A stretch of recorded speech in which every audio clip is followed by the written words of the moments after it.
La primera vez que yo vi chigüiros, eso fue en el Casanare, y es toda una experiencia, eso es impresionante, porque el Casanare primero es como todo este safari, donde uno básicamente ve los animales grandes, chéveres de Colombia, ¿no? Hasta el jaguar, hasta los caimanes. Pero realmente ver un chigüiro es rarísimo, porque es este bicho que es, primero es herbívoro, ¿no? Entonces uno lo ve por ahí como una vaca y comiendo pasto relajado.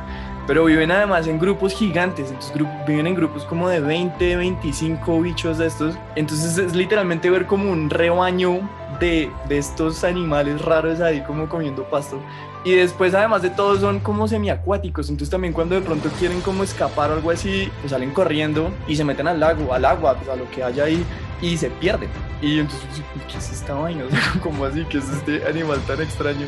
Y son súper lindos, además son muy tiernos. Uno ve un bicho de esos de cerca y sobre todo yo tuve la oportunidad de ver un bebé. Ya es otro nivel, uno se derrite un poco con los bebés. Un animal definitivamente fascinante que vamos a hablar de varios temas que incluyen cáncer y tamaños gigantes. Muchísimas gracias, Santiago, miembro especial de Ciencia Café para su merced, por haber participado en Ciencia Café para su merced.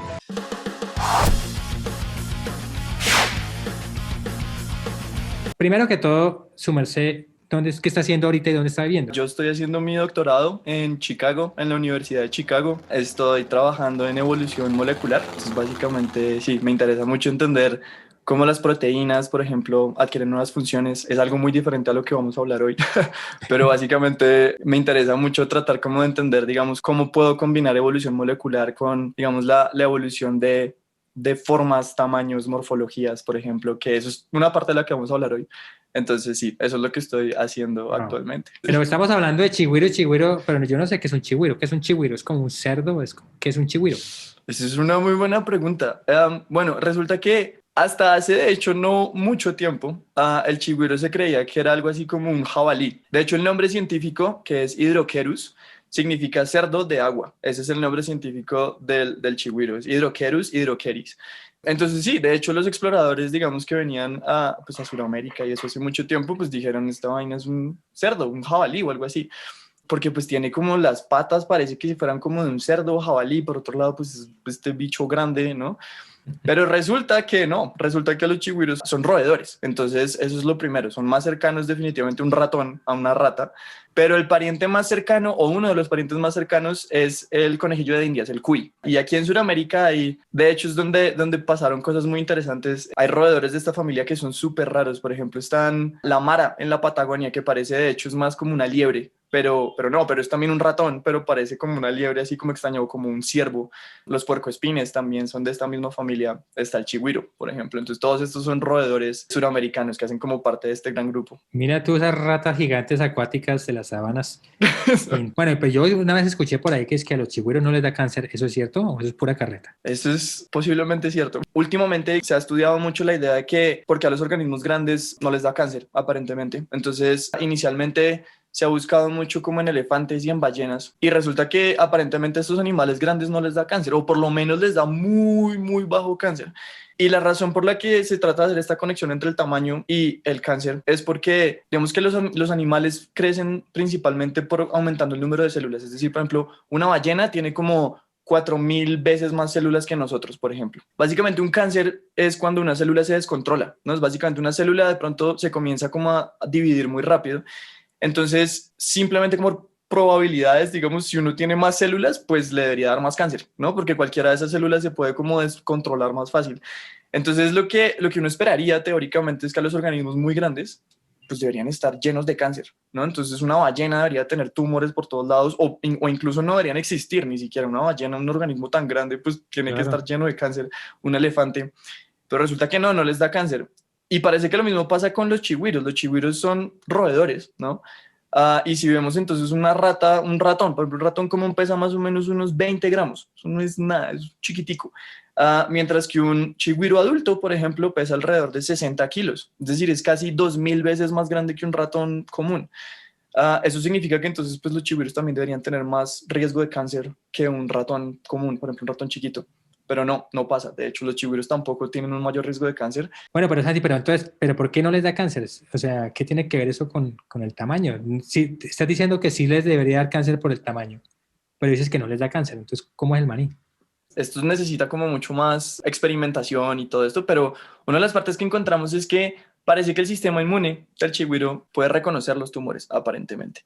Y eso es muy bueno, porque de hecho, esa es como de las estrategias más chéveres y como que se han tratado de implementar como en, digamos, en la biología del cáncer, como para tratar de hacer como vacunas, por ejemplo, cosas así, es que el sistema inmune reconozca los tumores. Y lo que encontramos es que hay señales que parecen indicar, hay genes muy particulares del sistema inmune del chigüiro que parece que son capaces, digamos, de reconocer los tumores. Entonces lo que hacen básicamente es que cuando una célula se vuelve cancerígena, las células ponen como unas banderitas rojas, por decirlo así, digamos, en su superficie, que el sistema inmune es capaz de reconocer y decir, uy, esto es una célula cancerígena. Wow. Y chao, hay que eliminarla. De nuevo, se necesita más experimentación y se necesitan hacer como análisis mucho más, digamos, con tiempo, o sea, en el futuro, pero es muy prometedor y parece que esa es, digamos, como la razón por la que a los chigüiros no les daría cáncer en principio. Sistema inmune que reconoce células cancerígenas. Sí. ¿Por qué son grandes y cómo evoluciona ese tamaño gigante en los chigüiros, que es el tema que tú recientemente publicaste en una importante revista? Sabemos mucho relativamente de, por ejemplo, cuáles son las bases genéticas de los colores en general, pero no sabemos casi nada, por ejemplo, de cuáles son las bases genéticas del tamaño corporal. Y el tamaño corporal es algo que es muy importante en biología, pero las bases genéticas de por qué un elefante es un elefante, de por qué es tan grande y un ratón es tan chiquito, no es muy claro, no se sabe muy bien. Y ahí fue donde el chigüiro básicamente queda en una posición increíble, porque, como les decía, el chigüiro es un ratón, ¿no? Al final, digamos, es un roedor. Y los roedores son de los organismos que son mejor estudiados en términos de genética. Tenemos muchos genomas de roedores y todos estos organismos son relativamente pequeños y de pronto tenemos un roedor que es gigantesco. Entonces esto nos permite estudiar en profundidad cómo es que, digamos, en términos de desarrollo o genéticamente se puede producir un ratón que es casi 50 o incluso 2000 veces más grande que un ratón común. Y pues básicamente lo que encontramos precisamente es que aparentemente en el caso, digamos, particular del chigüiro, lo que parece que está ocurriendo en términos de desarrollo es que se están produciendo muchas células. La proliferación celular en el chigüiro está aumentada. Puede ser que sea más rápida o puede ser que, digamos, el tiempo de proliferación celular como que es más prolongado, pero eso básicamente lo que hace al final es que un ratón de un tamaño X, si uno comienza a producir más y más y más células, pues básicamente lo que hace es crecer, crecer, crecer, crecer más.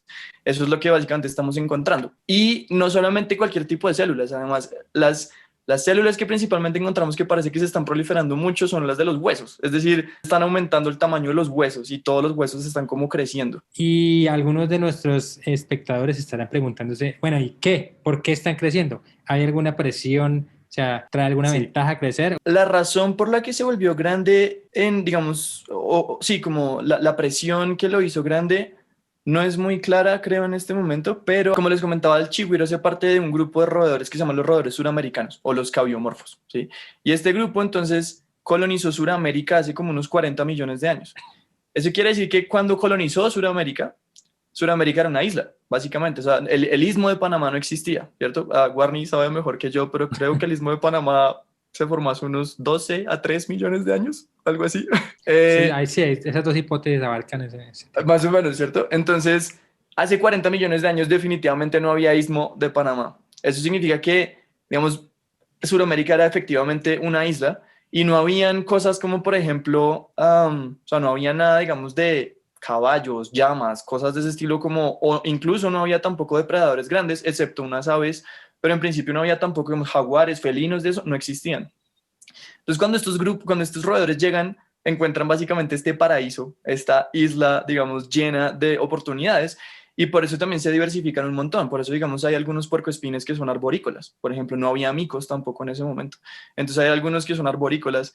Hay otros que, por ejemplo, colonizan estas regiones como súper altas, digamos, de la Puna y como de los Andes, digamos, en Chile, que son las chinchillas, por ejemplo, que viven en altitudes supremamente altas.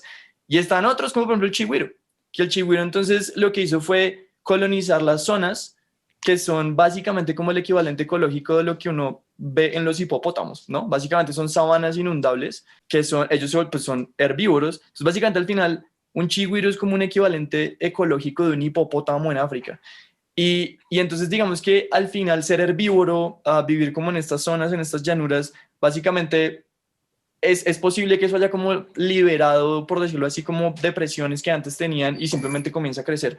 Puede que no haya sido como una presión directa de depredación, por ejemplo, pero simplemente es como algo de oportunidad ecológica. Básicamente es como encontrar este nuevo nicho disponible que es súper bueno, que está chévere, y eso puede generar entonces que crezcan, digamos. Mucho por estudiar, mucho para aprender, mucho por entender.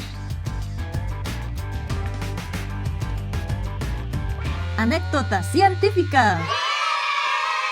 Bueno, digamos, durante mi trabajo con los chigüiros, básicamente yo estaba trabajando pues principalmente en bioinformática, es decir, yo estaba trabajando con el genoma del chigüiro y los genomas son muy grandes, son muy, muy grandes y sobre todo el del chigüiro es de hecho es casi del mismo tamaño del genoma humano y uno lo que tiene que hacer es básicamente cuando uno le entregan un genoma o pues digamos cuando uno hace un genoma, esos son un montón de letras y letras y letras que no dicen nada, o sea, si uno abre eso en un editor de texto, uno se explota el computador y por otro lado uno no entiende nada.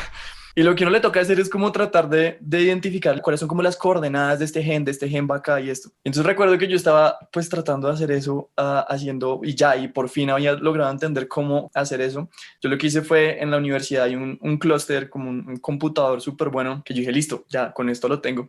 Entonces mandé básicamente el job que es mandar el genoma por allá a la nube y hacer lo que yo quería que hiciera, que era ponerle esas coordenadas.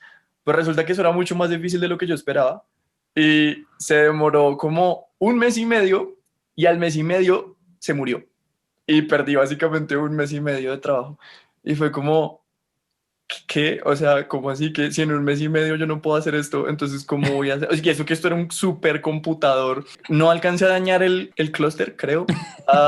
Espero. Pero definitivamente no pudo, no funcionó y me tocó volver a hacerlo de otras formas mucho más difíciles. Pero sí, esto es básicamente como era la primera vez que yo me enfrentaba como algo de ese estilo como tan grande y fue como, uff. Bueno, Santi, muchísimas gracias por haber participado en Ciencia Café. Ciencia para su merced.